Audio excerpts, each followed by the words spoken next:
Urvashiben, welcome to the Akash Sukani show.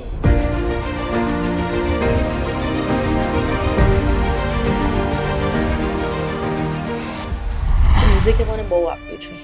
જો આમાં ન હોત તો મારું જે કાંઈ પણ મારું કે મારા ફેમિલીનો બધી જ રીતનો જે વિકાસ છે એ ન થાત. હું તો બહુ લોઅર મિડલ ક્લાસથી બિલોંગ કરું છું. હું અત્યારે મોસ્ટલી કન્સેપ્ચ્યુઅલ શો પર કામ કરી રહી છું અને મને વધારે હવે એમાં રસ જાગ્યો છે કારણ કે હવે એક શાંત દિમાગ છે મારું અને એ વસ્તુ કરવી ગમે છે. તમે જોયું હશે તો રિસેન્ટલી અમે લોકો ભગવદ્ ગીતા સાથે લઈને કે એના વૃંદાવનના કીર્તનોને લઈને અમે એક સુરતમાં એ શો કર્યો અને એટલો અદ્ભુત શો હતો.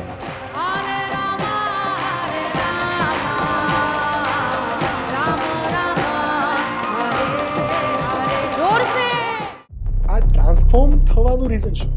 ટ્રાન્સફોર્મ થવાનું રીઝન એ જ હતું કે ડાયરામાં અત્યારનો ક્રેઝ અલગ છે. બે વસ્તુ છે, આ તમારે ટ્રેન્ડમાં સેટ થવું પડે અથવા તો તમારે નવો ટ્રેન્ડ ઊભો કરવો પડે. આ બેમાંથી અત્યારે મારું માઇન્ડ એકમાં કામ નહોતું કરતું. ક્યાં? ડાયરામાં? યસ, ડાયરામાં. સુરતમાં ડાયરા કેફે કલ્ચર છે, તો એના ઉપર મારે તમારા પ્લસ એન્ડ માઇનસ પોઈન્ટ સમજવા છે. જેમની શરૂઆત છે આ મ્યુઝિક ફિલ્ડમાં, એમના માટે એક બહુ સરસ વાત છે કે એમને એક તો લાઈવ ઓડિયન્સનો એક્સપિરિયન્સ જોવા મળશે અને પ્લસ શું પ્રેઝન્ટ થાય છે એ બહુ મહત્વનું છે. આ એનો માઇનસ પોઈન્ટ એ છે કે તમે જો કેફે ડાયરા કરો ઇટ્સ ઓકે, પણ એમાં શું ગવાય છે, કેવી રીતે ગવાય છે. મેં હમણાં વચ્ચે એક વિડીયો જોયો હતો તો એમાં લોકો છોકરાઓ અમુક ગાંડાની રીતે ધૂમતા હતા, નાચતા હતા. મજા કરે ડઝન્ટ મેટર, પણ હવે ગાંડાની જેમ ગાંડા કાઢવા એ મને થોડું અજુગતું લાગે છે. પણ મેં જે સમયે કામ કર્યું છે એ એક અલગ સમય હતો, અત્યારનો સમય અલગ છે. તમે જોશો તો મેં નોટિસ કર્યું છે પર્સનલી કે અત્યારે 10 થી 15 લોકગીતો ફેમસ છે, 8 થી 10 ભજનો ફેમસ છે, દેટ્સ ઇટ.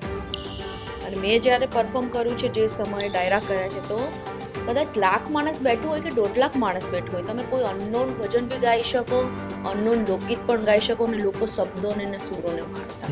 ઘણી વખત તો એક ડાયરામાં કોઈને પીન ચોંટી ગયો હોય ને તો એ માણસ આપણને 10 વાર એકનું એક ગવડાવે. અરે શું મતલબ છે આ વસ્તુ યાર? નવરાત્રીમાં તમારું સડન દેખાવાનું બંધ થઈ જવું, આની પાછળનું રીઝન શું? How is Kirtidan Gadhvi? કીર્તિભાઈનું કહું તો એમને ઇન્ડસ્ટ્રી માટે ખૂબ કર્યું છે.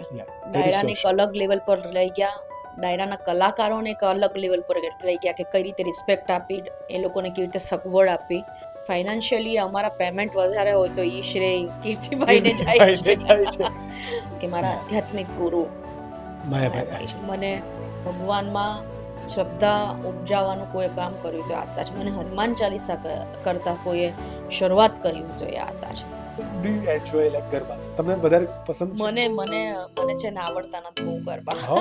સિરિયસલી? યસ, જેવા તેવા આવડે એવું નથી. કોઈ ફોર્સફુલી ક્યાંય જવું પડે તો નાનો એવો રાઉન્ડ લગાવી લઈએ. બાકી મને ડાન્સ ગરબા બધું બહુ આવતું નથી, એટલે હું જોતી હોઉં શાંતિથી ને એન્જોય કરું. જ્યારે કોઈ પણ સિંગર અલગ અલગ જગ્યાએ ડાયરા માટે કે પોતાની પ્રાઇવેટ કોઈ પણ ઇવેન્ટ માટે જતા હોય ત્યારે એનો એક ટ્રાવેલિંગ, ઓર્ગેનાઇઝર સાથેનું પ્રેશર, ઓડિયન્સનું pressure, deadline, timing, late night work, late night efforts, આ બધું હોય. ત્યારે એક as a singer mental health balance કરી દે.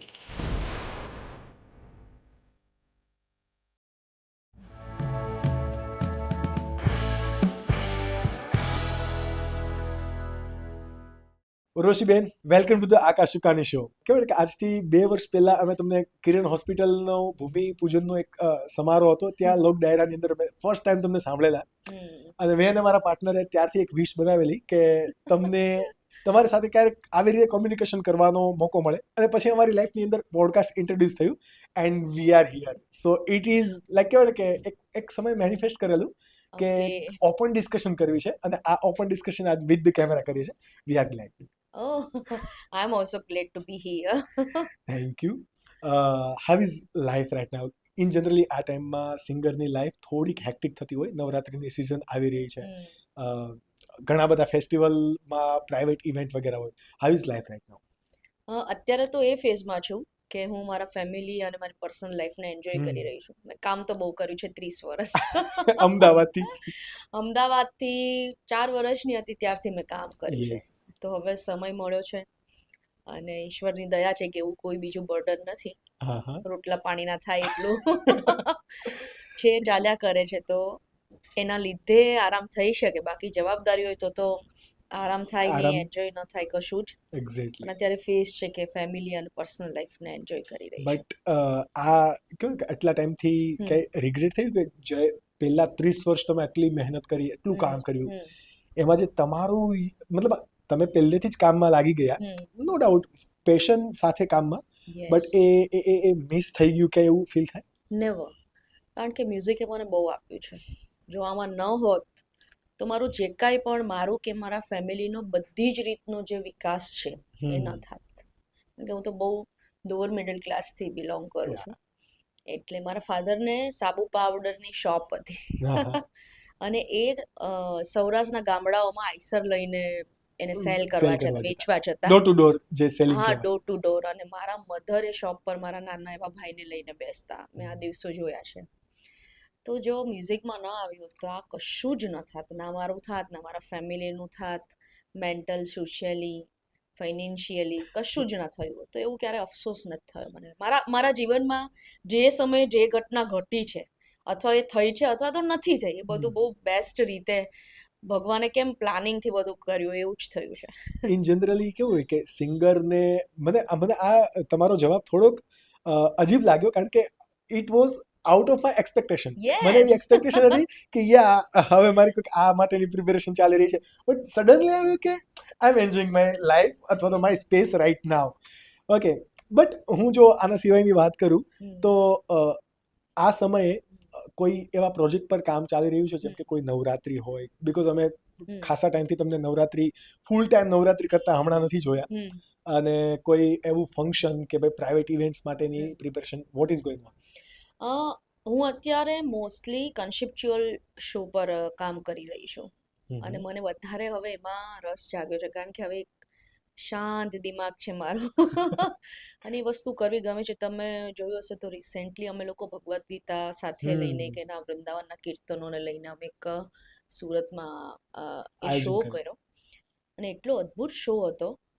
છેલ્લા 3 દિવસનો અમારો આ શો હતો, તો છેલ્લા ત્રીજા દિવસે લગભગ 65 અરાઉન્ડના કોઈ અંકલ હતા. આવા લોકો, આ એક જ અંકલની વાત કરું તમને, આવા નંબર ઓફ વડીલો હતા કે જે મને આવીને પગે લાગતા હતા અને કહેતા હતા કે અમે તો બેન ક્યારેય વૃંદાવન જોયું નથી, પણ તમે અમને અહીંયા વૃંદાવન દેખાડી દીધું. તો આ મારા માટે આનાથી મોટું કંઈ છે જ નહીં, મારા શ્રોતાઓથી મોટું.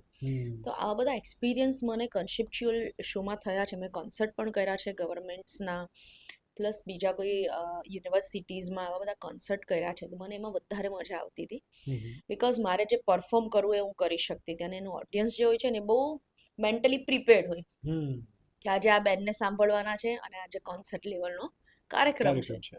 તો એમાં હું બધું જ, મારું સૂફી છે, ગુજરાતી ફોક છે, ભજનો છે, કીર્તનો, ધૂનો છે, બોલિવૂડ છે, કંઈ પણ ગાઈ શકતી હતી. ગુજરાતી લોકસંગીત, સુગમ સંગીત, બધું જ.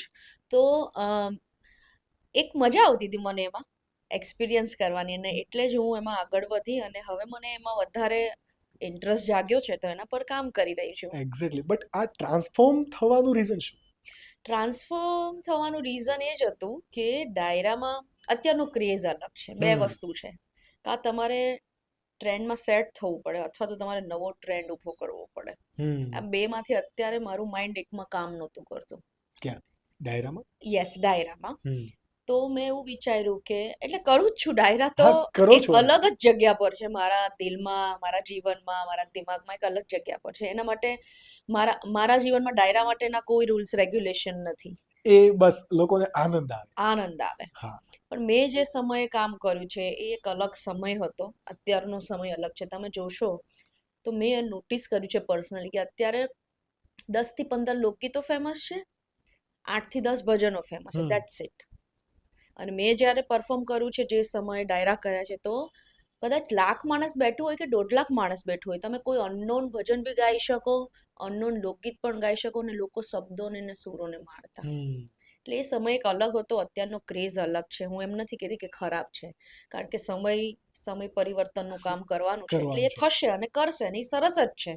નવા લોકો, બહુ છોકરાઓ અને છોકરીઓ બહુ સરસ કામ કરી રહી છે, પણ પર્સનલી મારે જે આપવું હતું હું નહોતી આપી શકતી, અથવા તો મારી રીતથી હું કામ નહોતી કરી શકી, એટલે હું અત્યારે કરું છું, પણ બહુ રેર ઓફ ધ રેર, કે જ્યાં મને એમ થાય કે અહીંયા હું મારી ગાયકી બતાવી શકીશ, કે મારું પરફોર્મન્સ પૂરેપૂરું આપી શકીશ, મારા શ્રોતાઓને મજા કરાવી શકીશ, તો જ હું અત્યારે ડાયરા કરું છું. બાકી આરામ.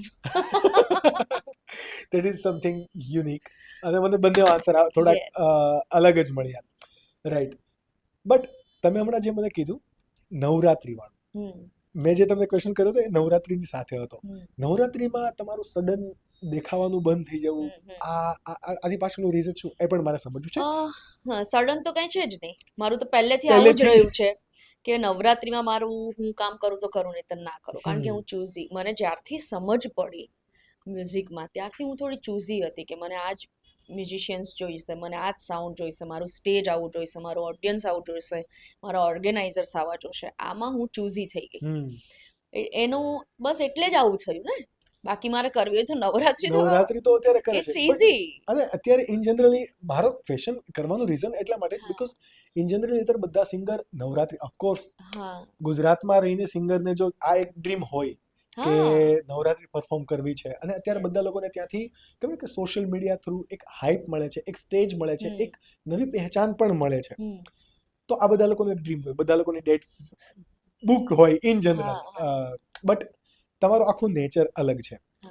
આ નેચરની સાથે આગળ તમારું like what is the vision, કે ભાઈ અત્યારે તમારી ગાયકીને તમે એક કન્સેપ્ચ્યુઅલ પ્રોગ્રામની અંદર આગળ લઈને જાઓ છો, અત્યારે તમે કરો છો, એટ ધ એન્ડ વિઝન શું છે? લોકોને ઇન્સ્પાયર અથવા તો લોકોને ખાલી એન્ટરટેઇન કરવું, અથવા તો લોકોને આ એક કોન્સેપ્ચ્યુઅલ પ્રોગ્રામથી એક અલગ રસ્તે લઈ જવા? ના, મેં જે કામ કર્યું છે ને એમાં મેં બધા જ લેવલનું કામ કરી લીધું છે. લાઈક ફોક હોય, ભજન હોય, સંતવાણી હોય, બધું જ મારી જે ભગવાને મને શક્તિ આપી હતી એમાં મહેનત કરીને મેં ખૂબ કામ કર્યું છે. હું સખત ડેડિકેટેડ હતી. હું જમવાય નહોતી ઊભી હતી એટલો રિયાઝ મેં કર્યો છે એક સમયે. અને અત્યારે એવું છે કે હું હાર્મોનિયમ નથી ખોલતી એવું કહી શકું. એટલે એ સમય એક અલગ હતો ને આપણે તો શું ઇન્સ્પિરેશન થઈ શકીએ કે બની શકીએ, પણ ગુજરાતી લોક સંગીત માટે કંઈક સરસ કરવું અથવા તો ગુજરાતની જનતાને કંઈક બેસ્ટ વર્ઝન આપવું મ્યુઝિકનું, એ મારું સિદ્ધાંત છે. હું ગમે તે પીરસી દઈશ, ગમે તેની સાથે પીરસી દઈશ, ગમે તે લોકો મારે મ્યુઝિશિયન્સમાં ચાલશે એવું ક્યારેય નહીં બને. હા, બધાની મને બહુ રિસ્પેક્ટ છે, એવું નથી કે આ જ સારા કે આ જ ખરાબ, બધા પોતાના લેવલે બહુ સરસ કામ કરી રહ્યા છે. પણ મારે જે આપવું છે એ તો મારી પાસે, મારે જમ્મુ કાશ્મીર જવું છે કદાચ, કે દિલ્હી જવું છે, તો મારી પાસે વાહન તો સારું હોવું જોઈએ. ડેફિનેટલી હોવું જોઈએ. હવે વાહનમાં બ્રેક નથી લાગતી, એના ટાયર વારે ઘડીએ પંચર થઈ જાય છે, તો હું કઈ રીતે પહોંચી શકીશ? એટલે હું જે કંઈ પણ કરું છું અત્યારે, ભલે ઓછું કરું, બહુ ઓછું કરું, અથવા તો સિલેક્ટેડ કરું, પણ જે કરીશ એ બેસ્ટ કરીશ. બધી જ રીતે બેસ્ટ હશે ને તો જ હું સ્ટેજ ઉપર ચડીશ. અત્યારે મારું આવું વિઝન છે અને મારું થિંકિંગ અત્યારે આવું છે. અને મેં તમને હમણાં રિસેન્ટલી કીધું કે આવા નંબર ઓફ અનુભવ છે મને, કે લોકો આવું આપણને કે હવે આનાથી મોટી મૂડી તો શું હોય? 65 વર્ષનો કોઈ વ્યક્તિ તમને આવીને પગે લાગીને આવું કહી દે, એક અદ્ભુતિ જ અલગ છે. મને જસ્ટ હમણાં જ્યારે તમે આ વાત કરતા હતા ત્યારે મને મૈથિલી ઠાકોર યાદ આવી, કે એમણે ઓપનલી કહી દીધું કે હું બોલિવૂડના કે ફિલ્મી સોંગ નહીં ગાઉં, અને એ આના ઉપર જ કામ કરી રહી છે. અને અત્યારે એ આખું યુથ, એમની સાથે એક એવું યુથ જોડાયું છે કે જે એવું નથી ખાલી એજેડ લોકો છે, યંગસ્ટર પણ એવા છે કે જેને ભજન ગમે છે, સ્પિરિચ્યુઅલ રસ્તો દેખાડે છે, ઇસ્કોનની સાથે જોડાઈને અલગ અલગ એક્ટિવિટીઝ કરે છે. Even I am one of them, કે એના કોઈક નવું આવે તો હું સાંભળું, મને મજા આવે. તો એક આવો એક ફેન બેઝ પણ છે. બટ અપાર્ટ ફ્રોમ ધીસ, તમે હમણાં જે ડાયરાની વાત કરી એમાં થોડુંક હું ડીપમાં જાઉં, તમારું ફ્લેશબેક આપણે જોઈએ. રાઈટ. ડાયરામાં હમણાં તમે કીધું કે એક ગણ્યા ચણ્યા થોડા ગીતો છે કે જેમાં લોકોને હવે સાંભળવા છે. એનો મિનિંગ એવો પણ થઈ શકે કે હવેનું જે ઓડિયન્સ છે એમને ડાયરામાં ઓનલી ઓન એન્ટરટેનમેન્ટ જોતું છે. Is that right? Yes, yes. Right. તો મારે જો આને એક સિંગરના પર્સપેક્ટિવથી સમજવું હોય તો ડાયરો કેવો હોવો જોઈએ? ડાયરાનું મિનિંગ શું છે ને આ મારે જાણવું છે, પ્યોર. યસ, ડાયરો તો જો હજી સારા જ થાય છે એવું નથી, પણ મેં જે સમયમાં ડાયરા કર્યા છે ને એ બેસ્ટ હતા. અમારી સાથે જે સિંગર્સ કામ કરતા હતા, અમારી સાથે જે સાજિંદાઓ હતા, સાઉન્ડ સિસ્ટમ હતી, અને ફર્સ્ટ ઓડિયન્સ હતી એ બહુ અદ્ભુત હતી. અત્યારે તમે જોજો મેજોરિટીમાં લોકગીતો ને એવું બધું ગવાતું હોય છે, અને અમે જે સમયે કામ કર્યું છે ને ત્યારે ભજનો ઉપર વધારે ફોકસ હતો. એટલે તમે જેવું ગાઓ ને એવું તમારું ઓડિયન્સ ક્રિએટ થાય, હું હો કે કોઈ પણ હોય. તમે કોઈ બ્રાન્ડના શોરૂમમાં જશો ને તો તમે પગ મૂકશો ત્યારે તમને અલગ ફિલિંગ થશે, અને તમે જનરલ કોઈ લોકલ સ્ટોરમાં જશો ને તો એનો માહોલ આખો અલગ હશે. એટલે આ બંનેમાં બહુ ડિફરન્સ છે. તમે સામાન્ય કંપનીની કાર વાપરો ને BMW વાપરો તો એમાં કેમ ફરક આવવાનો છે ડેફિનેટલી. કમ્ફર્ટથી લઈને તમારી પ્રેસ્ટીજથી લઈને તમારી સેફટીને લઈને એવી જ રીતે આ વસ્તુ છે. અત્યારે એક અલગ જગ્યાએ અલગ મ્યુઝિક જ એવું વાઇબ્રન્ટ થયું છે ને કે લોકોને જનૂન ચડે છે. એક્ઝેક્ટલી. લોકોને બસ નાચવું છે. જ્યાં સુધી તમે ડાયરાની અંદર જય શ્રી રામ વાળી ધૂન કે પછી ઓમ નમઃ શિવાય જોરથી તમે ના ગવડાવો, બરાબર, અને ફરમાઈશ પણ તમને મળતી હોય તો એ સિલેક્ટેડ સોંગ ની જ આવે કે ભાઈ સિલેક્ટેડ. હા, અને તમારે કેવું છે કે અમે તો જોયા છે ઘણી વખત તો એક ડાયરામાં કોઈને પીન ચોંટી ગયો હોય ને તો એ માણસ આપણને 10 વાર એકનું એક ગવડાવે. અરે શું મતલબ છે આ વસ્તુનો યાર? હા, તમારા થકી અમે છીએ, તમારી ફરમાઈશ પૂરી કરવી અમારી ડેફિનેટલી જવાબદારી, કારણ કે અમે આવ્યા છીએ તમારા થકી અને આવ્યા છીએ તમારા માટે જ, તમને આનંદ કરાવવા માટે જ. પણ આવી જડતા કે એકનું એક તમને 10 વાર, તમે પૂછજો કોઈ આર્ટ સિંગર્સને, આવા અનુભવ તો થયા જ હશે ઇન જનરલ હોય. હા, કે એકનું એક ગીત તમને 10 વાર ગવડાવે. એટલે એ બધું હવે અલગ રીતે પ્રસ્તુતિ થવા લાગી છે. લોકોની એક્સપેક્ટેશન બહુ અલગ છે અલગ થઈ જાય છે આર્ટિસ્ટ પાસેથી. ડાયરાનો હું જો કોર મતલબ સમજવા જાઉં તો ડાયરા એકચ્યુઅલી મતલબ આ ડાયરા ફોર્મ આવ્યું શા માટે તમારા નજરિયાથી મારે જો સમજવું હોય કે એન્ટરટેનમેન્ટ માટે કે લોકોને એક અલગ રીતે ભજન કીર્તન વડે સ્ટેબિલિટી આપવા માટે, શેના માટે? ઘણા બધા મુદ્દાઓ આની સાથે જોડાયેલા છે. તમે જેમ કીધું એન્ટરટેનમેન્ટ તો છે જ, તો જ આટલું લોકો ભેગું થાય, લોકપ્રિય તો થાય, બરાબર ને? આટલા લોકો ભેગા થાય છે મતલબ એ લોકોને આનંદ આવે છે. અને તમે જોજો ડાયરા વર્ષોથી થતા આવ્યા છે પણ એની લોકચાહના ક્યારેય ઘટી જ નથી, ઉપરથી વધી છે. અમે જ્યારે ડાયરા કરતા તો એક નાના ગામમાં હોય કે નાની એવી સોસાયટીમાં હોય, ત્યાંથી લઈને મોટા મોટા ગ્રાઉન્ડ્સમાં લોકો 5-5 લાખ લોકો, 7-7 લોકો સાંભળવા આવે છે. એનો મતલબ એવો છે કે લોકોને એમાં મજા આવે છે. અને સાથે જ એમાં જે માલ છે ને એ બહુ મસ્ત છે. કા કૃષ્ણના ગીતો ગવાય, કા સંતોના ભજનો ગવાય, સંતવાણી હોય, કા માતાજીના ગીતો હોય. એટલે એક ડિવોશનલ પાવર તો એની વચ્ચે કામ કરે જ છે.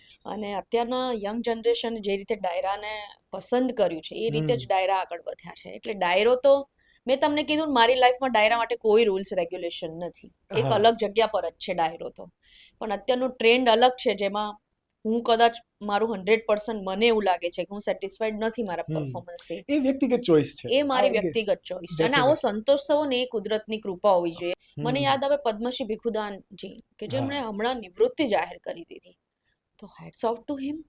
આવું કોનાથી થાય? આટલું નેમ ફેમ કોણ છોડી શકે?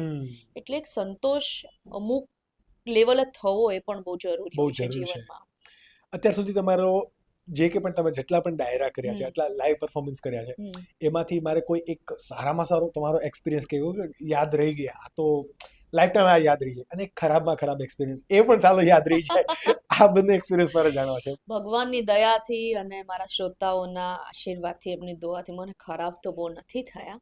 પણ એક વાત કરીશ કે હું બહુ નાની હતી અને ગવર્મેન્ટના હવે કાર્યક્રમ કરતા હતા હું ને મારા ફાધર. તો એક ગામ હતું, મને એક્ઝેક્ટલી એ ગામ એરિયા કશું જ બહુ યાદ નથી, પણ મને જેવું તેવું યાદ છે કે ઉત્તર ગુજરાતના કોઈ ગામમાં અમારે ડાયરો કરવાનો હતો. અને ત્યારે જે તે સ્કૂલ હોય ને, જે તે વિસ્તારની સ્કૂલ હોય, એ વિસ્તારની સ્કૂલોમાં અમને કાર્યક્રમ કરવા માટે આમંત્રિત કરતા. તો અમે એ રીતે ગયા બાય ઓટો, અમુક જગ્યા સુધી બાય બસ ગયા, અને ત્યાંથી બાય રિક્ષા કરીને અમે લોકો અમારી ટીમ ગયા. અને એ ગામ જ નહીં મળેલું, એ ગામ જ નહીં મળેલું. અને પછી અમને કોઈ સામું મળ્યું તો એ બધા કહેવા લાગ્યા કે તમે સાચવીને જજો કે આ રસ્તે તો બહુ ચોરી થાય છે. એટલે મારી ઉંમર બહુ જ નાની, એટલે તમે સમજો કે અંધારી રાતમાં કોઈ આવું કે તો આપણને કેટલો ડર લાગે. અને એમાં બેસ્ટ એક્સપિરિયન્સ એ હતો કે પછી એક ગામ વચ્ચે આવ્યું, આજુબાજુ કશું જ નહોતું, ને એક ગામ વચ્ચે આવ્યું, એ ઘરમાં માટીના લીપણ વાળું એક ઘર હતું, મને યાદ છે એક્ઝેક્ટલી, અને યલો કલરનો બલ્બ હતો. તો અમે ત્યાં ઊભા રહ્યા અને બધું પૂછ્યું કે આ ગામ ક્યાં છે, આ છે. તો કે તમે તો બહુ અલગ દિશામાં આવ્યા છો, અને બધી વાતચીત થઈ. પછી અદ્ભુત વાત એ હતી કે કોઈ જાન પીછાણ નહીં, ને છતાં એ લોકોએ જમવાનું અમને પૂછ્યું. તો મારી સાથેના જે મેલ સિંગર્સ, મારા મ્યુઝિશિયન્સ, મારા ફાધર, બધાએ કીધું કે અમારી દીકરી નાની છે, તમે એને જમાડી દો, અમારે કોઈને જમવું નથી. મને પાક્કું યાદ છે કે હું રસોડામાં જમવા બેઠીને તો રડતી હતી કે મારા પપ્પા ભૂખ્યા છે, આ બધા ભૂખ્યા છે, ને હું ખાઉં છું. એટલે આ Goosebump પણ ગંભીરમાં કારણ કે આ સીન જો હું ફીલ કરું તો મને અત્યારે બી રડાઈ જાય કે યાર આવા દિવસો આપણે કાઢ્યા છે એમ. કારણ કે તમે ક્યાંય જવા ના હોય, એવી ઉંમર જ નથી આ બધી દુનિયાદારીને સમજવાની કે આજે શું થયું છે. પણ એટલી જ ખબર હતી કે મારી સાથેના બધા ભૂખ્યા છે ને હું અહીંયા જમું છું. તો હું જમતી જ નથી. મેં ના, મારે નહીં જમવું, તમે બધા ભૂખ્યા છો. પણ એ બેને બહુ પ્રેમથી કે બેટા તું ખાઈ લે એમ કરીને મને, એમની લેંગ્વેજ આ ઉત્તર ગુજરાતનો ટોન હતો એટલે મને યાદ છે કે અમે ઉત્તર ગુજરાત સાઈડ હતા એમ. એક્ઝેક્ટલી. તો આ ખરાબ અને સારો મારો એક્સપિરિયન્સ. બાકી એક જ એક્સપિરિયન્સમાં બંને છે, અને સારા તો નંબર ઓફ છે ભગવાનની દયાથી. જેમ કે મેં તમને હમણાં ભગવદ્ ગીતાની વાત કરી, તો એમાં મને અદ્ભુત લોકો મળ્યા. મારા જે ફેવરિટ પીપલ હતા સુરતના, જેમને હું ભગવાન માનું છું જીવતા જાગતા, એવા લોકોથી મારો સંપર્ક થયો, વાતચીત થઈ, એમને મળવાનું થયું. હજી એ લોકો મળે તો બહુ અહોભાવથી મળે છે. ઇવન મારા હસબન્ડને એક અંકલે કીધું હમણાં એક જગ્યાએ અમે ભેગા થયા, તો મારા હસબન્ડને કહે છે કે તમે હતા ભગવદ્ ગીતામાં? તો મારા હસબન્ડ કહે છે હા. તો કે તમે બેનનું રૂપ જોયું હતું કે? એટલે લોકોને રિસ્પેક્ટ થાય છે, તમે શું પહેરો છો, કેવી રીતે પ્રેઝન્ટ થાવ છો, તમે શું ગાઓ છો. એ અંકલની ઉંમર મને લાગે 70 વર્ષ આસપાસ હતી, છતાંય એમણે નોટિસ કર્યું કે હું કેવી લાગતી હતી. તો આ બધી નાની નાની બાબતો, હું તો આવી જ છું. હું નાની વાતોથી ખુશ પણ થઈ જાઉં અને નાની વાતથી દુઃખી પણ થઈ જાઉં. એટલે આવા બધા એક્સપિરિયન્સ છે. પ્લસ ખોડલધામમાં મારો એમનું જ્યારે મૂર્તિ પ્રાણ પ્રતિષ્ઠા હતી ત્યારે મેં મારું લખેલું અને કમ્પોઝ કરેલું એક ગીત ગાયેલું. મને ત્યારે કાંઈ ખબર નહીં સોશિયલ મીડિયા શું છે શું નહીં, મારું હતું બધું, પણ મારો ભાઈ મેનેજ કરતો હતો. તો મને કશી જ ખબર નહીં, અને એનો એક ઓડિયો બહુ વાયરલ થયો હતો. અને પછી કોઈ વાયા મને વોટ્સએપ, ત્યારે વોટ્સએપ નહોતી યુઝ કરતી, પણ મને કોઈના વોટ્સએપમાં સંભળાવ્યું કે આ તારું બહુ વાયરલ થયું છે.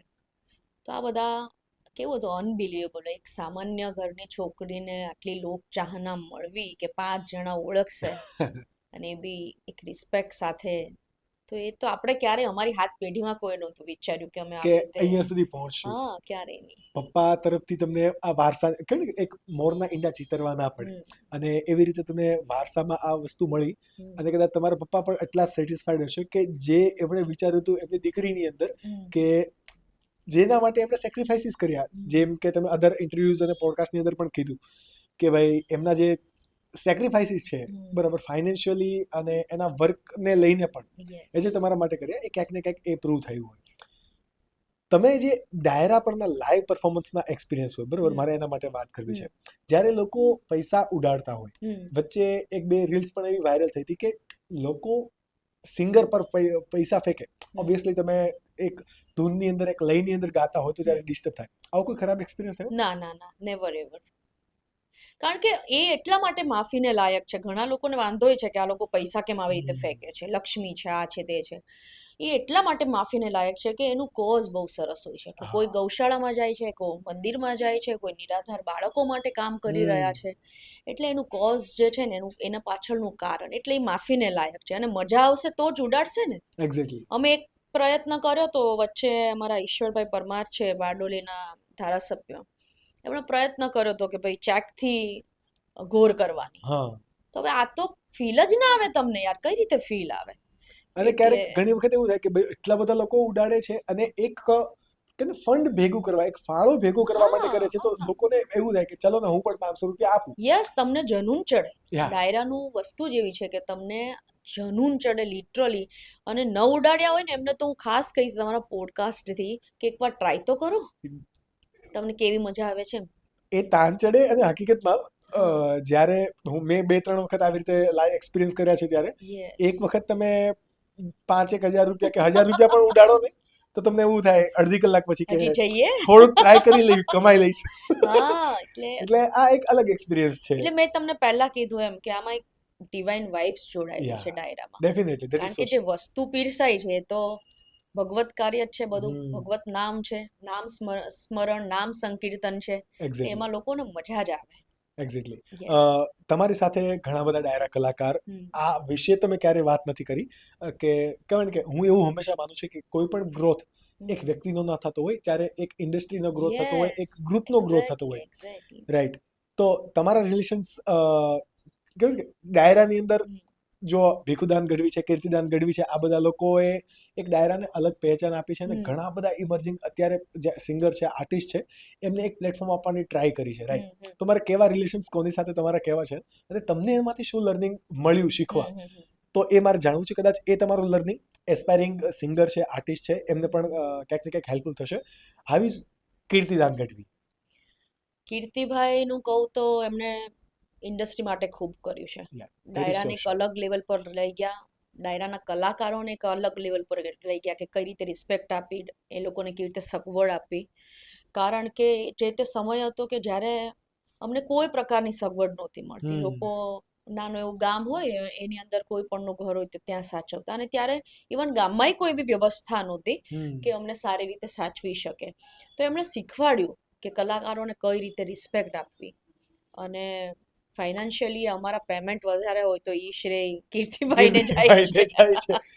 તમારા પોડકાસ્ટની અંદર આજથી 6 વર્ષ પહેલાનો કોઈ તમારો ઇન્ટરવ્યુ છે, એમાં તમે વાત કરી છે કે ભાઈ ફર્સ્ટ કવર વોઝ 50 રૂપીઝ અને એ સમયે પણ બહુ સારા લાગતા હતા. જ્યારે 250 રૂપિયા મળ્યા તો એ તો બહુ વધારે લાગે, ભાઈ ખર્ચા પાણી કરતા પણ વધે તો વધતા હતા. હા, 250 રૂપિયામાં અમે બચાવીને ઘરે લાવતા હતા. એમાં હું ને મારા ફાધર બે જઈએ તો એમનું ટિકિટ્સ હોય બંને જણાનું, આવવાનું જવાનું. અને ત્યારે કેવું સવારમાં નીકળવું પડતું, કારણ કે ટાઈમ ટુ ટાઈમ તો બસ ન મળે ને. સવારમાં નીકળીએ, બપોરનું જમવાનું એમાંથી થાય ને તોય અમે વધારે બચાવીને ઘરે લઈ આવતા. આવું જ્યારે કોઈ સાંભળે ને ત્યારે એવું લાગે કે ભાઈ આટલી સ્પીડમાં તો મોંઘવારી પણ નથી વધી જેટલા આર્ટિસ્ટના પેમેન્ટ વધ્યા છે. એટલે એક એવો પક્ષ છે કે જે એ વિચારે છે કે આર્ટિસ્ટ ઓવર રેટ લે છે અને ઘણા એવા લોકો છે કે આર્ટિસ્ટ આ રેટ ડિઝર્વ કરે છે. બરાબર? મારે આ તમારે સમજવું છે, જ્યારે કોઈ પણ વ્યક્તિ પોતાની આર્ટ પ્રેઝન્ટ કરે છે ત્યારે તેનો રેટથી લોકો સંબોધે ત્યારે એ રાઈટ છે કે પછી એના કામથી સંબોધે ત્યારે રાઈટ છે? બહુ ગજબના સેક્રિફાઈસ. એવું નથી કે હું આ ફિલ્ડમાં છું ને કહું છું. હું તમને એવું કહીશ કે કોવિડ દરમિયાન મેં નંબર ઓફ આર્ટિસ્ટ સાથે, ખાલી ગુજરાતના નહીં, ઇન્ડિયાના નંબર ઓફ આર્ટિસ્ટ સાથે મેં ઇન્સ્ટાગ્રામ લાઈવ કર્યું હતું. ત્યારે મને જાણવા મળ્યું કે લોકો કેટલું સેક્રિફાઈસ લોકોએ, તમે જેમ મને પૂછ્યું એમ, ચલો મને કોઈ વાંધો નથી કારણ કે મને મ્યુઝિક એટલું આપ્યું છે તો હું એની પોઝિટિવ સાઈડ લઉં છું. પણ મેં મારું બાળપણ જ નથી જોયું. હું કોઈ સ્કૂલના ટૂરમાં નથી ગઈ, પિકનિકમાં નથી ગઈ, જેનો મને બહુ શોખ હતો. એટલે મેં આ બધું જ મિસ કર્યું છે. સાથે તમે જોજો કે ઘણી વખત અમને ખબર હોય છે કે અમારા આર્ટિસ્ટનો દીકરો બીમાર છે અથવા તો એના ફેમિલીમાંથી કોઈ હોસ્પિટલાઇઝ છે અને એ સમયે અહીંયા કમિટેડ છે, એટલે અહીંયા આવીને પરફોર્મન્સ આપવું એ નાની માના ખેલ નથી બોસ. અને એ હસતા મોઢે તમને કંઈ જ ના સૂજે, કારણ કે આ કાંઈ સ્ક્રિપ્ટેડ નથી હોતું ડાયરાનું, બધું મગજથી ઉપજાવવું પડે છે.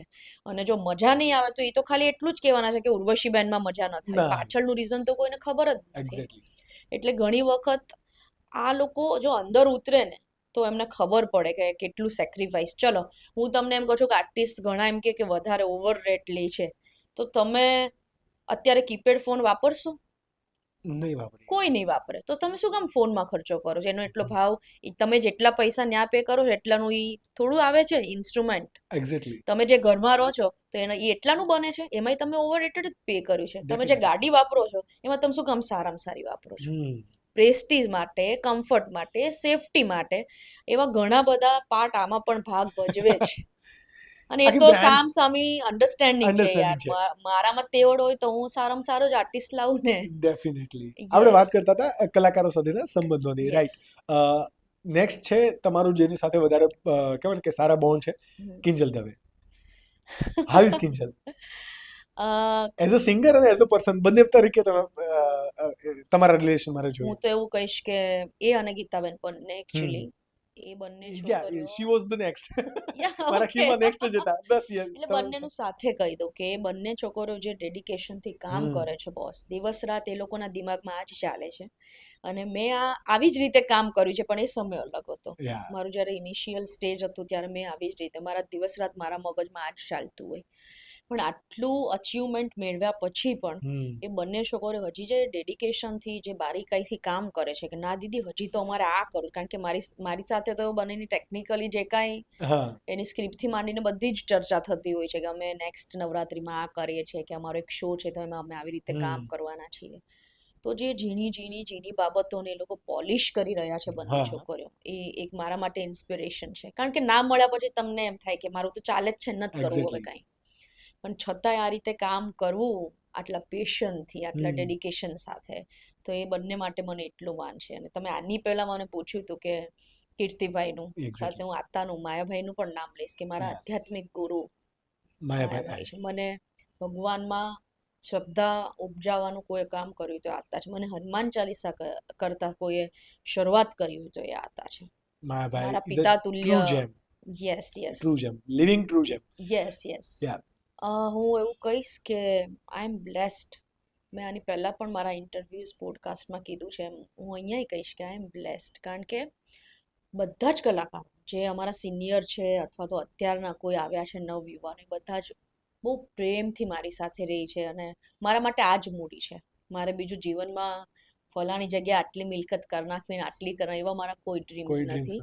પણ મારો પરિવાર હોય કે મારા અડોશી પડોશી હોય કે મારા ફ્રેન્ડ્સ હોય, મારા વિસ્તારના લોકો હોય અને સ્પેશિયલી મારા ફિલ્ડના લોકો, હું મારા છેલ્લા શ્વાસ સુધી સરસ રીતે હું એમને રાખી શકું. અને એમાં મારો કોઈ રોલ નથી, પણ એ લોકો ગ્રેટ છે, એ લોકો મહાન છે કે મને આટલી રિસ્પેક્ટ આપે છે. બાકી લાંબુ તો હું કોઈને એટલું સ્ટેજ શેર નથી કરતી, પણ છતાં એ છોકરાઓ જો સુરત આવ્યા હોય, કોઈ પણ બેન કે ભાઈ સિંગર્સ અત્યારના, તો તરત એમ કહે છે કે અમે આ તારીખે આવવાના છે, આપણે મળીશું. બસ આ જ મારા માટે બહુ છે. Get it. સુફીની હમણાં તમે વચ્ચે વાત કરી હતી. સુફીની અંદર ઓબ્વિયસલી અમદાવાદથી તમે પણ બિલોંગ કરો છો, અમદાવાદથી હાર્દિક દવે પણ બિલોંગ કરે છે, અને Hardik Dave is doing great phenomenal work in Sufi, right? So how is Hardik Dave? હાર્દિકભાઈ તો ગજબ છે. એના રૂહમાં મ્યુઝિક છે. એ જે રીતે પ્રેઝન્ટ કરે છે મ્યુઝિકને, મ્યુઝિક ઇન્ડસ્ટ્રીમાં જે રીતે કામ કરે છે.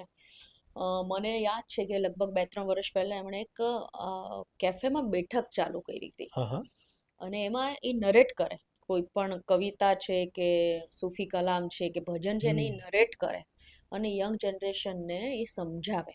અને આ રીતે લોકો જે એટ્રેક્ટ થયા છે, તો એ તો અલગ જ લેવલ ઉપર એક અલગ ફિલિંગ છે. એ માણસ બહુ એની મસ્તીમાં અલગ છે.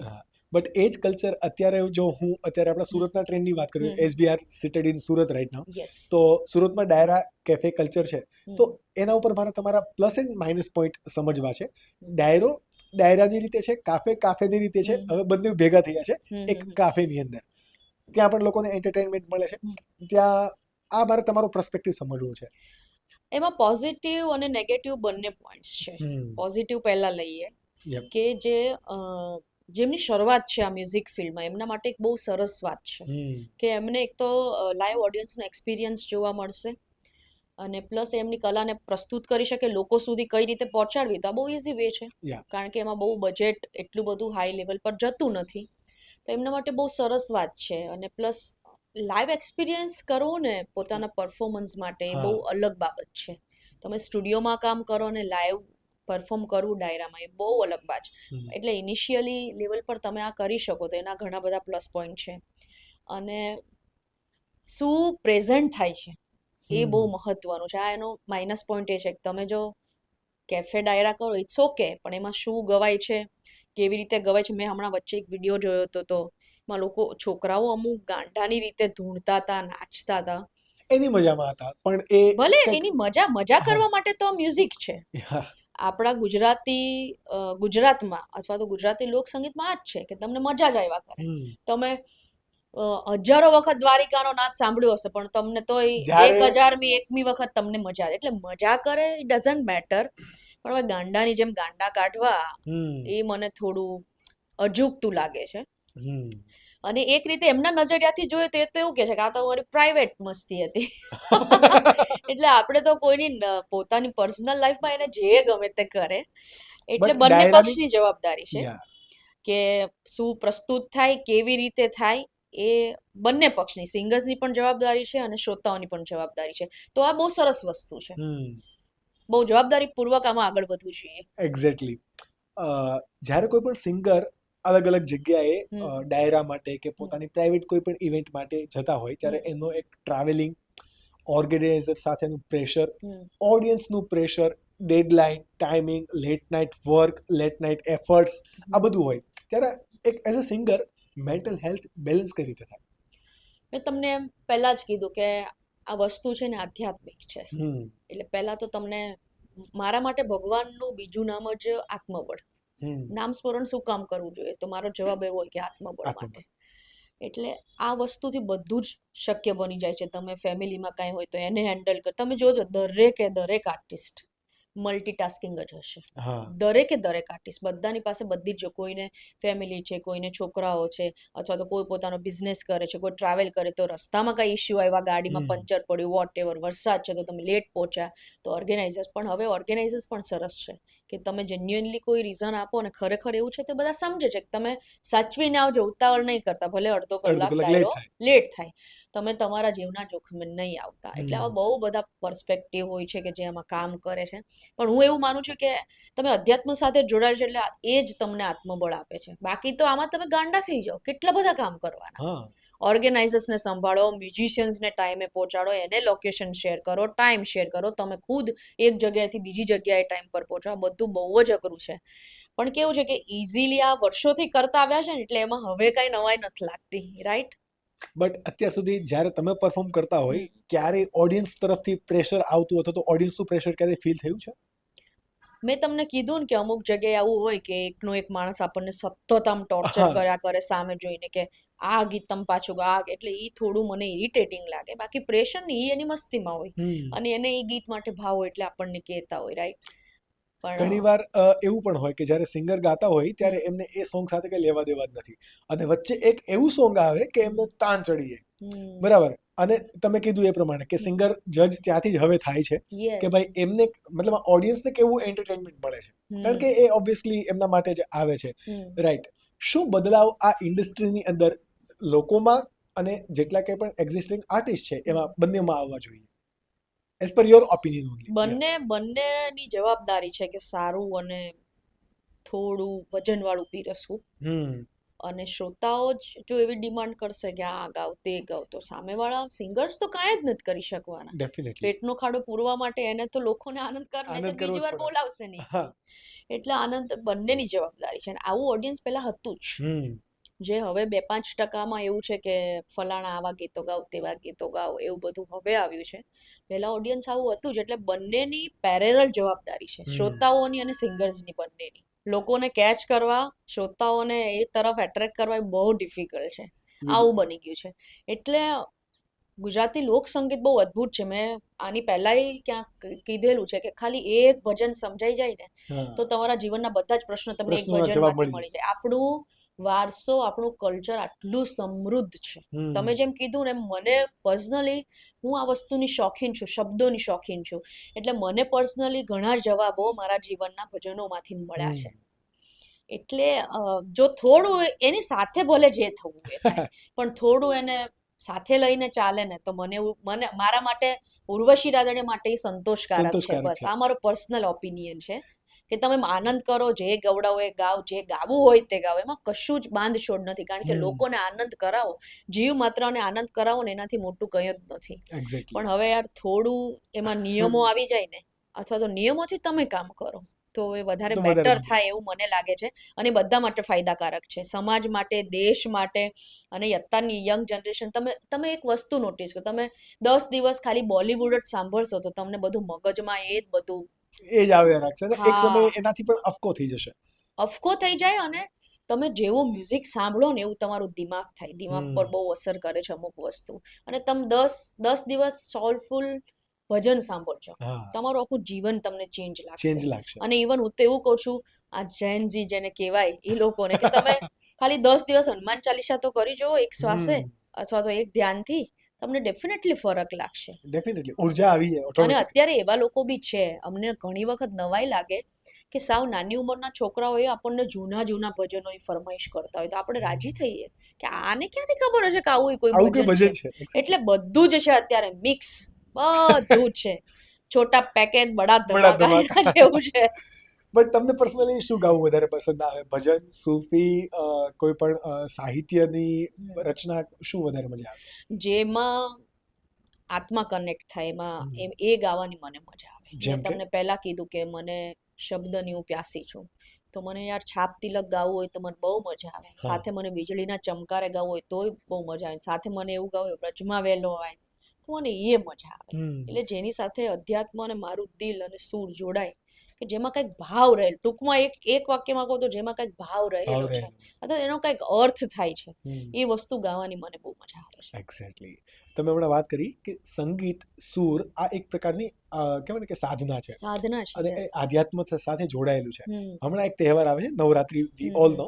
તો નવરાત્રીની અંદર દર વર્ષે મારી આપણે કહેવાય ને કે પોડકાસ્ટ પહેલા પણ આ જે ડિસ્કશન થઈ કે નવરાત્રી એ દરેક લોકોની એક પ્લસ પોઈન્ટ છે તો એક નેગેટિવ પોઈન્ટ છે કે ભાઈ આવા પ્રકારના ગીતો, આવા પ્રકારના જે સિંગર છે, કપડા, આ હંમેશા કોન્ટ્રાક્ટમાં રહે છે. મારે તમારો ઓપિનિયન સમજવો છે, કોન્ટ્રોવર્સી હું નથી ઈચ્છતો, બટ મારે એ સમજવું છે એઝ અ સિંગર તમે શું ઈચ્છતા હોય કે ભાઈ નવરાત્રી છે તો શું ગાવું, તમને ગાવું હોય એ જ ગાવા મળે છે કે લોકોની ફરમાઈશને લીધે આ ગાવું પડે છે એ, અને તમારે પ્રેઝન્ટ થવું, કારણ કે તમે ક્યાંક વાત પણ કરી છે કે ભાઈ સિંગરને ખાલી ગાઈ જ લેવું એ જરૂરી નથી, જ્યારે તમે પરફોર્મર છો તો પ્રેઝન્ટ પણ થવું. What do you think? A personal બાબત છે. ડ્રેસિંગ કરવું એ તો તમારી પર્સનલ બાબત, તમારે શું પહેરવું, શું ઉઠવું. એટલે જો કલાકાર સ્ટેજ પર આવતો હોય ત્યારે એની પોતાની જવાબદારી બનતી હોય છે, પણ એમાં કોઈ બાંધછોડ, એ તો એ કઈ રીતે વિચારે છે એના પર છે. મેં તમને પહેલા જ એક ટૂંકમાં કીધું કે તમારે કેવું ઓડિયન્સ બનાવવું. તમે જોજો બ્રાન્ડમાં કોઈ લોકલ માણસ તમને જોવા મળશે કે કોઈ તોફાની માણસ જોવા નહીં, જઈ જ નહીં શકે યાર, એ અફોર્ડ જ નહીં કરી શકે, એનું સાહસ જ નહીં થાય કે ત્યાં પગ મૂકવો. એટલે સેમ વસ્તુ અહીંયા છે કે તમારે તમારું ઓડિયન્સ કેવી રીતે બનાવવું એ તમારા હાથમાં છે. અને એવું કોઈ પાબંદી નથી ભાઈ કે આ જ ગાવું કે ઓડિયન્સ પરાણે ગવડાવે છે ને ગાવું, એવું કાંઈ જ નથી. મારું ઓડિયન્સ મને એને ખબર છે કે આ ગાશે, એવું જ મને ફરમાઈશ આપે, અને કદાચ બીજી ફરમાઈશ આપે તો હું નથી ગાવાની, કારણ કે આઈ એમ નોટ કમ્ફર્ટેબલ. હું એ ગીતોમાં કમ્ફર્ટેબલ નથી. હું ચોખ્ખું કહી દઉં છું જાહેરમાં માઇક પર કે યાર આઈ એમ સોરી, તમે બીજું કહો તો હું ગાઉં, આ ગીત મને આવડતું નથી. એમાં શું ખોટું છે? બધું બધાને આવડે એવું જરૂરી નથી. એ નવરાત્રી છે તો મને એવું નથી લાગ્યું કે ક્યાંય મારા ધ્યાનમાં જ્યાં સુધી છે કે કોઈ એવું વલ્ગર પ્રસ્તુતિ થતી હોય કે હિન્દી, લોકો બધા જ સમજે છે. અને મેં તમને પહેલા કીધું એમ, અત્યારે ગાંડો ક્રેઝ છે. તમે ઝેન્ઝી લોકોને કીધું કે અત્યારના યંગસ્ટર્સ કે મારા તમારા એજના લોકો જોયા તો બધાને કૃષ્ણના ગીતો, ભજનો બધું બહુ ગમે છે. તો ઉપરથી ડાયરાના ગીતો લોકો નવરાત્રીમાં અલગ સાઉન્ડ સાથે ક્રિએટ કરે છે. એક્ઝેક્ટલી. યસ, તો that's a very good thing કે લોકો એની સાથે રમે છે, નાચે છે, શિવજીની ધૂન ચાલતી હોય, નગર મેં જોગી ચાલતું હોય અને લોકો ગરબા રમતા, બહુ અદ્ભુત વાતાવરણ હોય છે. એક્ઝેક્ટલી. તમે નવરાત્રીમાં ઇન જનરલ શું કરતા હો? જો ક્યાંય પરફોર્મ કરવાનું હોય તો એની પ્રિપેરેશન હોય, બાકી બધે જાઓ, કલાક 2 કલાક રોકાઓ. મારા બધા ફ્રેન્ડ્સ, મેં તમને કીધું એમ કે બધા સાથે બહુ સારું બોન્ડિંગ છે, તો એ લોકો જે જગ્યાએ પરફોર્મ કરવાનું ત્યાં બેક સ્ટેજ જઈએ, બધું જોઈએ અને મજા કરીએ. બટ ગરબા કેમ કે બીંગ ગુજરાતી આ બધાની અંદર હોય જ કે ભાઈ જ્યારે સિંગર હોય એ તો એમનું કામ છે, એમની ભૂમિકા અદા કરતા હોય, પણ મેં કિંજલ દવેને પણ જોયા છે કે એ પણ ગરબા રમવા અતિશય ગમે અને લાઈવ પરફોર્મન્સની અંદર ગરબા રમવા પણ માંડે. But how do you enjoy like garba? તમને વધારે પસંદ છે? મને છે ને આવડતા નથી બહુ ગરબા. સિરિયસલી? યસ, જેવા તેવા આવડે એવું નથી. કોઈ ફોર્સફુલી ક્યાંય જવું પડે તો નાનો એવો રાઉન્ડ લગાવી લઈએ, બાકી મને ડાન્સ, ગરબા આવું બધું બહુ ફાવતું નથી, એટલે હું જોતી હોઉં શાંતિથી ને એન્જોય કરું. Get it.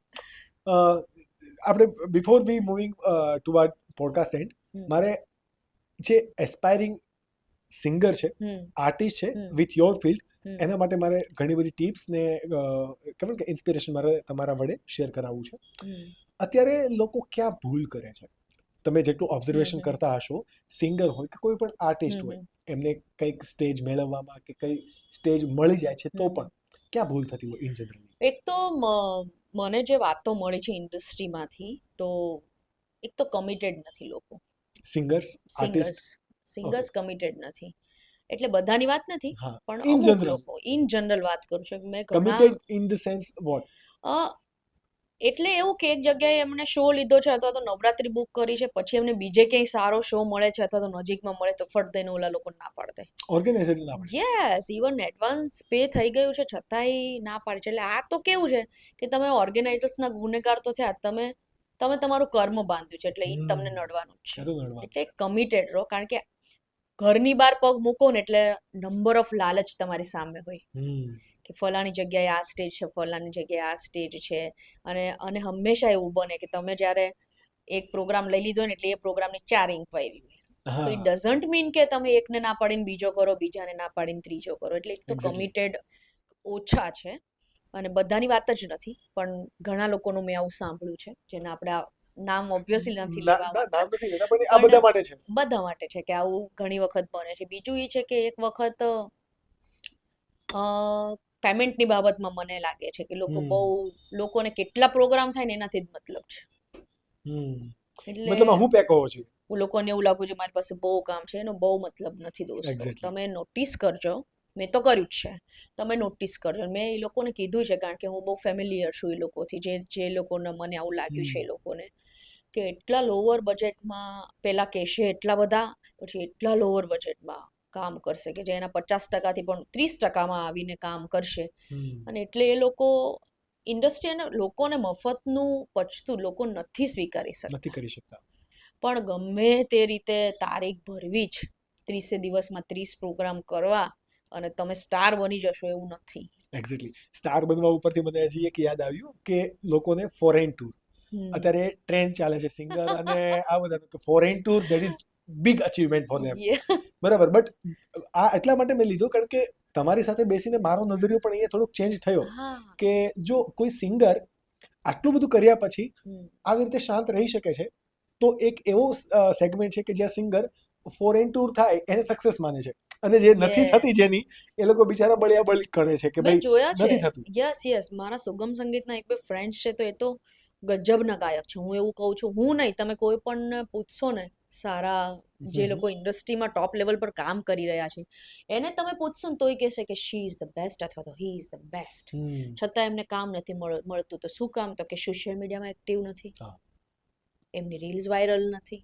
તો આ એક બહુ ખતરનાક રીતે ડેમેજિંગ પોઈન્ટ છે ગુજરાતી મ્યુઝિક ઇન્ડસ્ટ્રી માટે. અને યંગ લોકોને બહુ ગાંડો ક્રેઝ છે, લોકોને કોઈ પણ રીતે ફોરેન જવું છે, તમે બસ અમને લઈ જાઓ. એનો કોઈ મતલબ નથી દોસ્તો, કારણ કે મેં પહેલા જ કીધું એમ કે તમે ક્યાં પરફોર્મ કરો છો, કોની સાથે કરો છો, તમારે સામે કોણ છે, કઈ રીતે જાઓ છો, બધી નાની નાની બાબતો તમારી કરિયરને બિલ્ડ કરવામાં બહુ મેટર કરે છે, બહુ જ મેટર કરે છે. આનું આ પોડકાસ્ટ આપણે સાદા માઇકમાં કરી લઈએ, ગમે ત્યાં ઊભા રહીને કરી લઈએ, તો એનો કોઈ મતલબ નથી. વ્યવસ્થિત રીતે આપણે બેઠા હોય, આપણું બેકડ્રોપ સરસ હોય, આપણી લાઇટ સરસ હોય, માઇક સરસ હોય, હું સારી રીતે રેડી થઈને પ્રેઝન્ટેબલ હોય. Yes, that is important. અત્યારનો યુગ આવો છે કે તમે ખાલી કામ કરો એનાથી નહીં. બાકી અદ્ભુત ગાયકો છો, હું એવું કહું છું કે મને આજે 2-5 જણા ખટકે છે ને મને પોતાને દુઃખ થાય છે કે યાર શું કામ આ લોકો કેમ આગળ હજી નથી. યસ, આ 2-5 જણા લોકો મને ખટકે છે કે તમે આટલું અદ્ભુત ગાઓ છો અને ખાલી એટલે જ એ લોકોનું ક્રેઝ અત્યારે નથી બનો કે સાલા ફ્રીમાં કરે છે. તો તમે થોડુંક તમારી જાતને પહેલા રિસ્પેક્ટ આપો અને પેમેન્ટ લેતા થાઓ. ખાલી એવું નહીં રાખો કે મારે તારીખો ભરવી છે. આ ગાંડો ક્રેઝ છે. યસ, તારીખો ભરવાનો બહુ ગાંડો ક્રેઝ છે. એટલે આ એક વસ્તુ મને એક્ઝેક્ટલી. મારે બે ત્રણ આ મેલ આર્ટિસ્ટની પણ વાત કરવી છે, રાઈટ? જે રીતે અત્યારે ગુજરાતી સંગીત અને ગુજરાતી સાહિત્યના આદિત્યદાન ગઢવી, જીગરદાન ગઢવી આ અલગ એક સ્કેલ અને અલગ એક સ્ટેજ પર લઈ જઈ રહ્યા છે. લાઈક બીંગ ગુજરાતી દરેક લોકોને પ્રાઉડ થાય કે નહીં, એટલીસ્ટ આપણું સંગીત અથવા તો આપણી વસ્તુ બહાર જઈ રહી છે. એટલે કદાચ લોકો આ બંનેઓને જોઈને પણ ફોલો કરતા હશે કે નહીં, ચલો આપણે ફોરેન ટૂર કરે છે, આદિત્ય કરે છે ને તો આપણે કરવી છે. બટ આદિત્ય ઇઝ આદિત્ય અને જીગરદાન ઇઝ જીગરદાન. આપણે બધા કહેવાય ને કે બધા જ લોકો સરખા નથી હોતા. એટલે એક પેલું છે કે ભાઈ બીજાના બંગલા જોઈને આપણી ઝૂંપડી બળાય નહીં, આ વસ્તુ ઉપર વધારે ફોકસ કરવો જોઈએ. તમારી સાથે હવે ઇન ફ્યુચરમાં સપોઝ કે તમે જે પ્રોજેક્ટ કરવાના છો, બરાબર, તો હજી કોઈ એવી કોઈ કેવું કે વિશ બાકી હોય કે એક ડ્રીમ કોલેબોરેશન અથવા તો ડ્રીમ પ્રોજેક્ટ પર હજી આવું કોઈ કામ કરવું છે કે આ તો કરવું છે, એવું કોઈ? સાચું કહું તો હું આરામના ફેઝમાં છું અત્યારે. એટલે જે અને વિથ ધ ગોડ ગ્રેસ બહુ બધા લોકોના આશીર્વાદથી જે મેં સપનાઓ વિચાર્યા હતા ને એ બધા બહુ ઈશ્વરે નાની ઉંમરમાં પૂરા કરી દીધા છે. કે આ લોકો સાથે સ્ટેજ શેર કરું. મને એક શોખ હતો કેવો? કે બધા જ કલાકારો અને મારા સામાજિક લેવલના જે માણસો છે, વડીલો, એ મને ગમે ત્યાં જોવે ને તો ખાલી બોલાવા જોઈએ. મને આટલો જ શોખ હતો જીવનમાં. કે ઓળખ આપણી થવી જોઈએ. ના, એટલે રિસ્પેક્ટફુલી બોલાવા જોઈએ કે કેમ છો, જય શ્રી કૃષ્ણ, આટલું જ ભલે બોલે. હા. કે ઉર્વશી કેમ છો, જય શ્રી કૃષ્ણ. એટલે આવું મને મારા સિનિયર આર્ટિસ્ટ જેમ કે લક્ષ્મણ બાપા છે, નિરંજનભાઈ છે, રામદાસજી છે, શૈલેષ પરી છે, પરસોત્તમ પરી બાપુ છે, આ બધા જે જૂના કલાકારો અને સંતો છે, એનો મને આ એક શોખ હતો. તો આ બધું ઈશ્વરે બહુ ઝડપથી બહુ પૂરું કરી નાની દીધું. ઉંમરમાં તમારી સાથે અને આ થઈ ગયું. કોલોબ્રેશનની વાત કરું ને તો મેં તમને કીધું કે કોવિડમાં મેં આજે ઇન્સ્ટાગ્રામ લાઈવ કર્યું, તેમાં ઘણા બધા આર્ટિસ્ટે, ઇવન મારા one of the most favourite છે માસ્ટર સલીમ, એમને પણ મને લાઈવમાં કીધેલું છે કે આપણે કંઈક કરીએ છીએ કરીએ સાથે. કોલોબ્રેશન. એટલે મેં કામ નથી કર્યું. એટલે આવા સ્વરૂપ ખાન હતા, આ હતા, આવા ઘણા બધા આર્ટિસ્ટ છે જેમણે કીધું હતું કે આપણે કંઈક નવું કરીશું, પણ હું એ ઓપોર્ચ્યુનિટી પકડી નથી શકી. કારણ કે મારું આવું જ છે કે મને નહીં લાગે કે આ બેસ્ટ, મારે ગામડું 2 લાવવું જ છે, હા હા. પણ મને એના લિરિક્સ હજી પ્રોપર નથી મળતા તો હું નથી કરી રહી. તમારી અંદર આ એક લીડરશિપ ક્વોલિટી દેખાડી. બીકોઝ લીડર્સ શું કરે કે લીડર્સનું એક કામ જ હોય કે ભાઈ આ વસ્તુ આના માટે છે તો એને કરીએ. Yes. બરાબર. એ લીડર એટલે એવું નહીં કે ભાઈ હું લઈ લઉં, હું આગળ, હા. એ નથી. બરાબર. આવી રીતે કોઈ પણ industry, not specific singing and all, કોઈ પણ આર્ટિસ્ટિક ફિલ્ડ લઈ લો, કોઈ પણ લાઈફની કોઈ પણ ફિલ્ડ લઈ લો, બરાબર.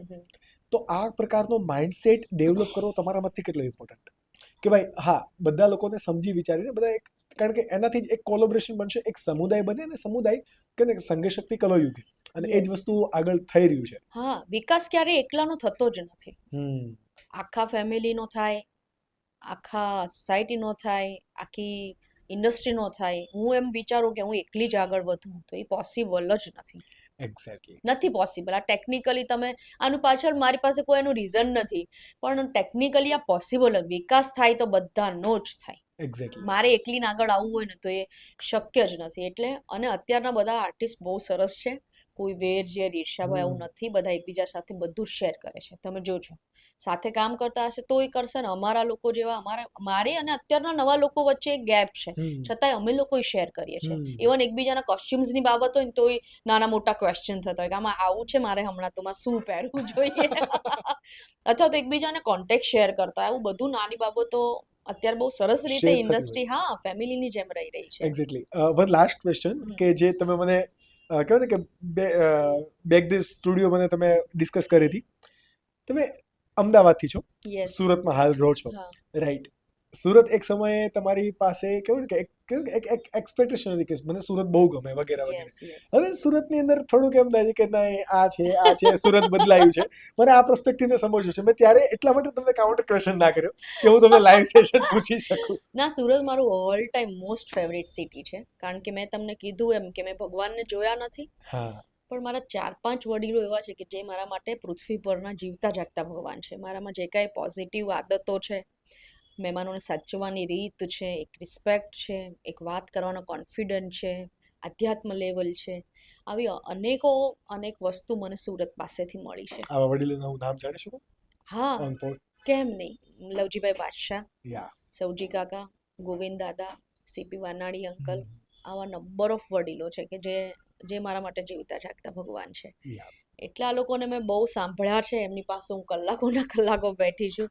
મારા જીવનના કાંઈ પ્રશ્નો હોય તો પણ એમને પૂછ્યા છે ને એમની પાસેથી મને હજી પણ કાંઈ પણ પ્રશ્ન હોય ને તો મને જવાબ ના મળતો હોય તો હું આ લોકોને જ પૂછું. પૂછી લો.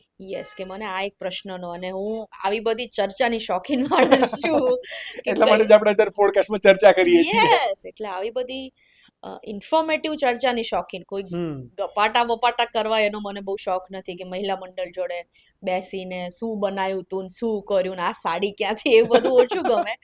પણ જો અધ્યાત્મ લેવલ પર વાત થતી હોય તો એ ઓબ્વિયસલી ગમે. યસ. અત્યારે પણ મારા ઘરે કોઈ વડીલો આવે તો મારા મામાજી છે એ બધા સાથે બહુ સરસ રીતે બોન્ડિંગ છે. એનું રીઝન આ એક છે, મારા ફુવાજી છે, એ લોકો સાથે મસ્ત મજાનું બોન્ડિંગ છે. વડીલો સાથે તો એ આ જ રીતે છે કે એક અધ્યાત્મ એક લેવલ પર આધ્યાત્મ લેવલ પર એની એજ છે અને આપણો શોખ છે બધું. બટ મને થોડોક હજી આન્સર અધૂરો લાગ્યો. યસ. આવી જ સુરત અને અમદાવાદ. હા હા, એટલે સુરત હવે બહુ અલગ છે. મને પોતાને એવું ફીલ થાય છે, કદાચ હું રોંગ પણ હોઉં. રીઝન ખબર નથી મને. અત્યારની વાઇબ્રેશન સુરતની બહુ અલગ છે. મેં જે સમયે પ્રોગ્રામ કર્યા હતા જે ડાયરા કર્યા હતા એ બહુ અદ્ભુત લેવલે ડાયરા કર્યા હતા. ત્યારનું ઓડિયન્સ સુરતનું બહુ અલગ હતું અને જે વડીલો વેલ રિસ્પેક્ટેડ વડીલો બધા જે ડાયરામાં આવતા હતા અને પછી ધીમે ધીમે ધીમે થોડું તોફાન વધ્યું અને એ રીતે અત્યારનું કલ્ચર બહુ થોડું અલગ છે. ડેમેજ થયું. અને હવે મને એવું લાગે છે કે છેલ્લા 2-3 ડાયરાથી કે પાછું બહુ સરસ રીતે એ સ્થિર થઈ રહ્યું છે. એટલે હવે અત્યારે એવું લાગે છે. there is one hope કે યસ ભાઈ યસ યસ હજુ મારે સુરત પહેલા જેવું જોઈએ છે. મારે ખુદને જોઈએ છે. મેં બહુ ગજબ રીતે સુરતમાં કામ કરું છું. ઇવન શનિ રવિ ક્યાંય શો લેવાના જ નહીં, કારણ કે ડેફિનેટલી સુરતમાં ફિક્સ જ હોય. હા, એટલું મેં સુરતને આઈ લવ સુરત. સુરતના માણસો મને ખૂબ ગમે છે અને અહીંયાના લોકોમાં જે લાગણી છે ને એ મેં ક્યારેય ક્યાંય જોઈ જ નથી. એટલે મને કચ્છ પણ બહુ ગમે છે, બોમ્બે પણ બહુ ગમે છે, પણ સુરત મારું મોસ્ટ ફેવરિટ છે. અને એક તો એ છે કે અહીંયાનો જે મોજ શોખ વાળો સ્વભાવ ઓવર છે ને એ મને થોડો ઓછો ગમે છે. લાઈફસ્ટાઈલ સ્થિર નથી અહીંયા. અહીંયા લોકો કેવું છે કે ભાઈ ખાવું છે ચલો બહાર હા જઈએ, યાર, બરાબર, હા. આ કરવું છે ચલો અહીંયા જઈએ, પછી કોઈ ડિસ્ટન્સ નથી જતું, કેટલું ડિસ્ટન્સ છે એનામાં. ડિસ્ટન્સ કરતાંય તમારી હેલ્થને નુકસાનકારક છે. That is so તમને true. ફાઇનાન્શિયલી પરવડે એમ છે કે નહીં, બસ મજા કરો. દેટ ઇઝ નોટ લાઈફ યાર. પછી કહેશે કે ફલાણા ઉઠી ગયા, ફલાણાએ સુસાઇડ કર્યું, ફલાણા ભાગી ગયા છે. But Ahmedabad is more mature in this term. Mature, yes yes yes. કે આઈ ફીલ સો કે અમદાવાદ થોડું મેચ્યોર છે એ Yeah, બાબતમાં. exactly. આવી રીતે ખાલી મોજ મજા કરીને છે. કારણ કે સુરતનું મને એટલે દુખે, તમારા માટે મને એટલે દુખે કારણ કે તમને હું મારા પ્રિય સમજુ છું, એટલે મને દુખે. નહીંતર મારે કોઈ લેવા દેવા નથી. તમે મને આખા સુરતની જવાબદારી શા માટે લઈને ફરવી? હું શું કામ, પણ મને Exactly. સુરતનું એટલે દુખે કે આઈ વોન્ટ કે સુરત મને પહેલા જેવું પાછું જોઈએ છે. One last question. જે લોકો હવે સિંગર બનવાનું વિચારી રહ્યા છે, ક્યાંક ને ક્યાંક એ અત્યારે ટ્રેનિંગ લઈ રહ્યા હશે કે કોઈ પણ જગ્યાએ અત્યારે સારા પ્લેટફોર્મની તલાશ કરી રહ્યા છે, ફર્સ્ટ ચાન્સ કે પછી એન્ટ્રી કોઈ પણ જગ્યાએ એમને કઈ રીતે લેવી અને એના માટે શું સલાહ હોઈ શકે તમારી? કશું જ નથી. તમારું બેસ્ટ વર્ઝન હશે ને અને તમારા પ્રયત્નો દિલથી નેક હોવ ને તમે, તો તમારા કામ ઓટોમેટિક થતા હોય છે. ઓકે. તમે મને જોયું હશે કે મારા કોઈ સોશિયલ મીડિયા પર એટલા કઈ રીલ્સ નો આવતી હોય, મારા ફોટોઝ નો આવતા હોય, મારા કોઈ કવર સોંગ્સ એવા નથી, તો મારું ધીમે ધીમે ભગવાનની દયાથી હાઈલા કરે છે અને જે રીતે મારે જોઈએ છે ને એ રીતે ચાલ્યા કરે છે મારા ટેસ્ટ વાઇઝ. તો ઇટ્સ અ ગોડ ગ્રેસ. એટલે તમે સાચી નિયતથી કામ કરશો એટલે તમને ગમે ત્યાંથી માણસ ઉઠાવે. સારા સિંગરોની બધાને જરૂર હોય. એક્ઝેક્ટલી. એટલે ઇન્ડસ્ટ્રી તમને શોધી જ લે, તમારે ક્યાંય જવાની જરૂર નથી. Just focus on your skill and focus on your હા, પ્રેક્ટિસ, બહુ રિયાઝ. દિલથી કામ કરો, રિયાઝ કરો, ખૂબ રિયાઝ કરો અને સાચી દિશામાં કરો. તમે અત્યારનું જે વાતાવરણ છે એ કેવું છે કે તમે કીધું એમ તરત વાયરલ થઈ જવું છે, એટલે એવું નહીં યાર. દેર ઇઝ અનધર ગેમ કે મેં આવું એક નોટિસ પણ કર્યું છે. સોરી, હું પોડકાસ્ટને એન્ડ જ કરવાનો હતો, બટ મને આ એક વસ્તુ હજુ ખટકે પણ છે કે યુથની અંદર જ, કારણ કે સિંગર પણ એ જ યુથનો ભાગ છે. યસ. તાત્કાલિક વાયરલ થઈ જવું અને વાયરલ થવા માટે ગાવું, કઈ રીતે વાયરલ થવાશે એ એનાલિસિસ કરીને ગાવું, વાયરલ કોણ થયો છે એને કઈ રીતે કર્યું, copy same copy paste, paste. સીધું કોપી પેસ્ટ. એટલે મને એક આ જ વસ્તુ નથી આર્ટની અંદર ખૂટે, because being a artist, I was a theatre artist. મેં વડોદરાની અંદર MS યુનિવર્સિટીની અંદર આ બધું જ કામ કર્યું છે કે થિયેટરનો માણસ છું, એટલે મને પણ ક્યાંક ને ક્યાંક આ વસ્તુ ખૂટે કે ભાઈ આર્ટિસ્ટ થઈને ખાલી ફેમ તરફ જો તમે જશો ને તો એ તમને સક્સેસ નહીં લાવે, અને એમાં જે કહેવાય ને હર્દ છે એ મિસ થઈ જાય છે. અને તમે હર્ટ થશો.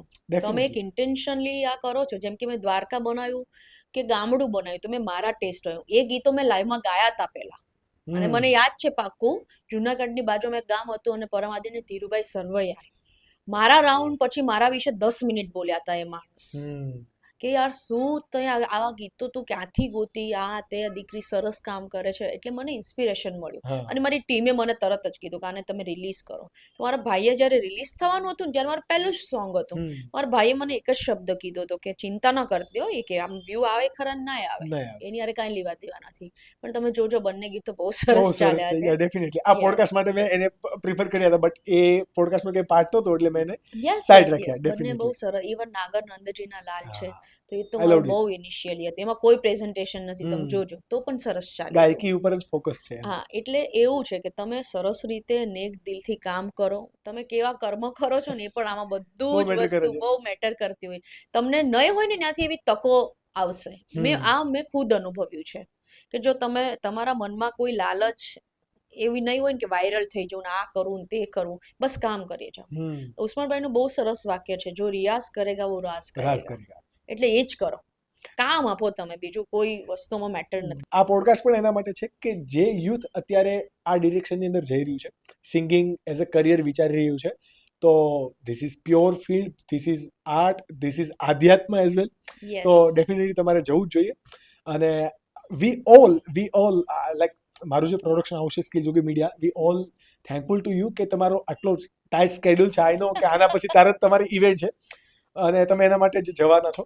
But I really admire your time, really respectful your time, your value, કે જે તમે વર્ડ્સ કીધા, જે તમે વાતો કરીને એ ક્યાંક ને ક્યાંક અમારા યુથને, અમારા ઓડિયન્સને ઇન્સ્પાયર કરશે.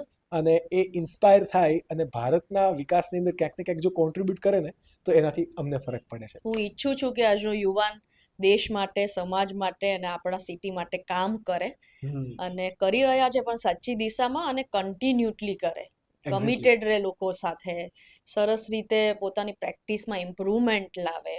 રીલ ને બધું વાયરલ એમનેમ થશે, ઓટોમેટિક તમે લોકોના દિલમાં સ્થાન લેશો ને, તમે એમનેમ ઉપર જતા રહેવાના છો. એટલે એ બહુ જરૂરી છે. Exactly. So this was Urvashi Radadiya on Akash Sukani show. જો તમને આવા વધારે ગેસ્ટ સાથે પોડકાસ્ટ સાંભળવા હોય, અથવા તો એમના લાઈફ જર્નીમાંથી તમારે લર્નિંગ લેસન સમજવા હોય, તો please hit the subscribe button. અમે તમારા માટે આવા કમિટમેન્ટ સાથે પોડકાસ્ટ લાતા રહીશું. ત્યાં સુધી જોતા રહો આકાશ સુકાની શો.